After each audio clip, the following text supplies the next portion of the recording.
The Constitution is a staple set of rules which were put in place by our founding fathers as a means of regulating rights of citizens. Regardless of which political party controls the offices in government, the Constitution is in place to guarantee that people are not overrun by the government.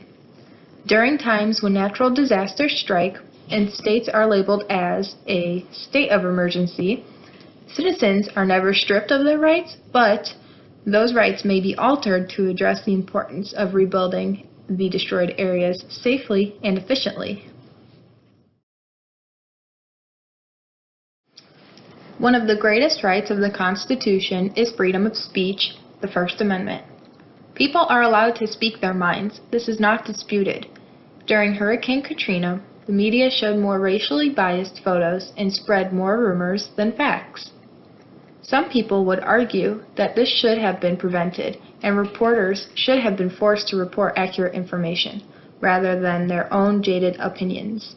Additionally, when reporters were told they could not report from certain areas, this was not a way to censor the media. This was a way of preventing people from getting injured by going to unsafe and unstable areas. The rights of people were not compromised in this scenario, but common sense needed to be prevailed.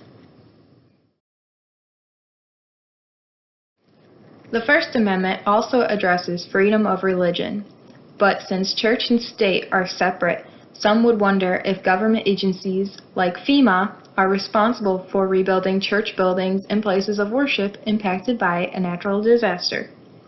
In 2013, the House of Representatives passed a law called the Federal Disaster Assistance Nonprofit Fairness Act. By doing so, federal funding can provide disaster relief to churches.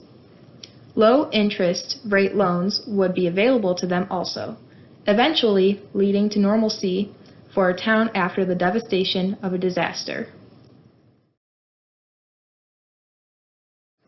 Article 31 of the Constitution states that citizens have the right to own property, and the Fourth Amendment states that authorities cannot unreasonably enter a private citizen's home without probable cause or a search warrant.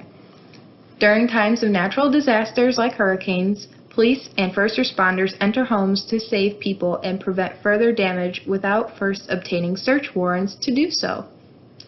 This does not mean they are looking to violate the rights of the people. They are merely attempting to save the people.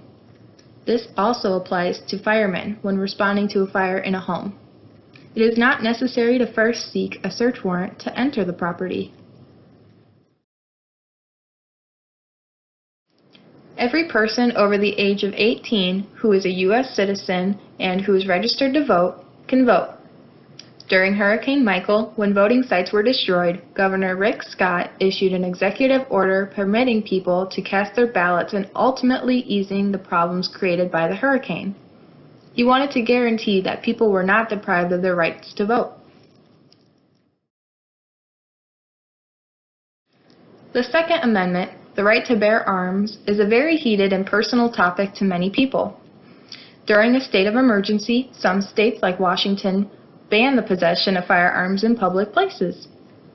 In the event this law is violated, the perpetrator can recover his weapon the moment the safety of the public is no longer at risk. Again, to some this sounds like a violation of rights, but that is not the case. The safety of the public during times of disaster overrule some standing rules, but this is only temporary. Reducing acts of looting by controlling weapon possession is a way of rebuilding an impacted disaster region, not a means of infringing the rights of people permanently.